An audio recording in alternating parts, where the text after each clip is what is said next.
जय हिंद दोस्तों। स्वागत है आपका अपने YouTube चैनल ओनली डिक्टेशन में। डिक्टेशन की PDF आप डिस्क्रिप्शन से डाउनलोड कर सकते हैं। तो चलिए शुरू करते हैं। 100 शब्द प्रति मिनट डिक्टेशन शुरू होगी 3 सेकंड बाद।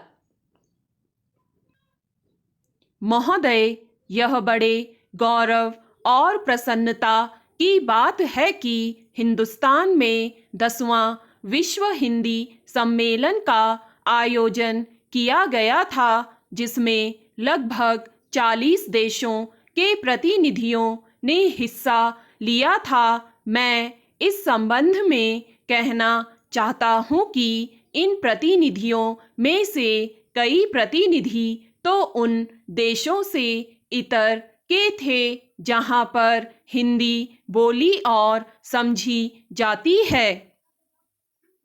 10वें विश्व हिंदी सम्मेलन में वेनिस विश्वविद्यालय इटली की प्रोफेसर मार्का ने कहा कि भारत में उनकी शुरू से ही रुचि रही थी और इसलिए हिंदी सीखी थी। हिंदी एक वैश्विक पहुंच रखती है। साथ ही कहा कि दूसरी भाषाओं के चक्कर में अपनी मातृभाषा को भूल जाना ठीक नहीं है। चीन के प्रतिनिधि ने धारा प्रवाह हिंदी में अपनी बात रखते हुए कहा, हिंदी दुनिया की बड़ी भाषा है और इसका लगातार विकास हो रहा है। इस सम्मेलन में स्वीडन के एक प्रतिनिधि ने कहा था कि हिंदी बहुत समृद्ध भाषा है, लेकिन इसमें अन्य भाषाओं के समृद्ध शब्दों को समाहित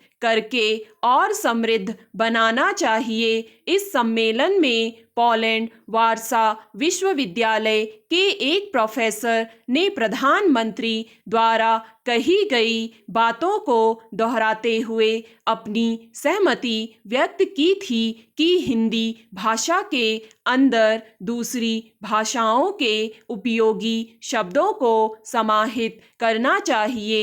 एक प्रतिनिधि ने कहा कि मैं महात्मा गांधी के विचारों से प्रेरित होती रही हूँ, इसलिए उनको जानने के लिए उन्होंने हिंदी सीखी। आजकल हमारे यहाँ हिंदी और हिंदी की फिल्में बहुत लोकप्रिय हो रही हैं। विश्व हिंदी सम्मेलन में विदेश नीति विषय पर एक समानांतर सत्र का आयोजन किया गया था, जिसमें विशेषज्ञों द्वारा जोर देते हुए कहा कि विदेश नीति में इसका अधिक से अधिक प्रयोग किया जाना चाहिए। एक वरिष्ठ पत्रकार ने प्रशंसा करते हुए कहा था कि विदेश मंत्रालय में बीते 1 वर्ष से हिंदी का प्रयोग काफी बढ़ रहा है। अब विदेश मंत्रालय में मौलिक हिंदी का लेखन होने लगा है। उन्होंने विदेश मंत्रालय की वेबसाइट पर मौलिक हिंदी लेखन को और बढ़ाने की आवश्यकता जताई और क्षेत्रीय भाषाओं में भी जानकारी उपलब्ध करवाने का सुझाव दिया। उन्होंने यह भी कहा कि प्रधानमंत्री और विदेश मंत्री हिंदी में बोल रहे हैं, लेकिन विदेश मंत्रालय के अधिकारी आज भी अंग्रेजी ज्यादा बोलते हैं।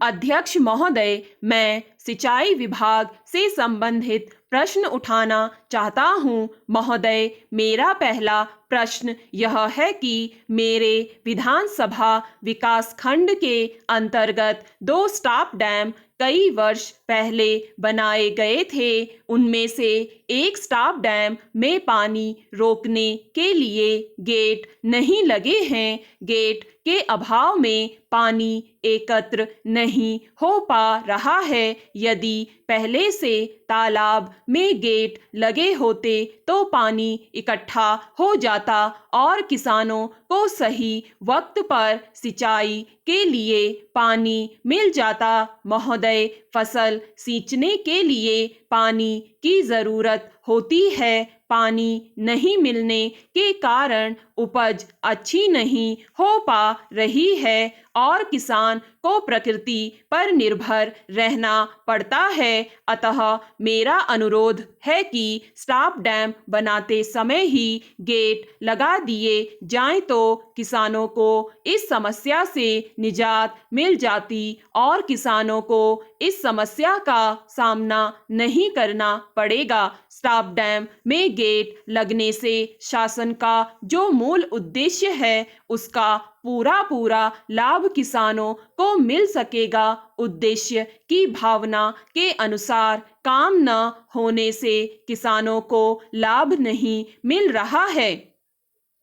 मेरे यहाँ एक और बड़ा तालाब है जो काफी बन चुका है। साल भर से निर्माण कार्य बंद पड़ा हुआ है। जो 80% कार्य साल भर पहले हो चुका था वह बेकार हो रहा है। किसानों ने अपने मुखिया को बताया था और सरपंच के माध्यम से इस बात की शिकायत प्राप्त हुई है कि वन विभाग की अनुमति नहीं मिलने के कारण एक तरफ की दीवार नहीं बन पा रही है। इस दीवार के कारण जनता को इसका लाभ नहीं मिल पा रहा है तथा इससे होने वाली सिंचाई भी प्रभावित हो रही है। पूर्व में लगाई गई लगभग 20 लाख रुपए की राशि भी बेकार हो रही है। मैं उम्मीद करता हूं कि सभी समस्याओं का निराकरण शीघ्र हो जाएगा। स्टॉप। दोस्तों, अगर आपको ये डिक्टेशन पसंद आए तो लाइक करें, सब्सक्राइब करें और अपने दोस्तों के साथ भी शेयर करें।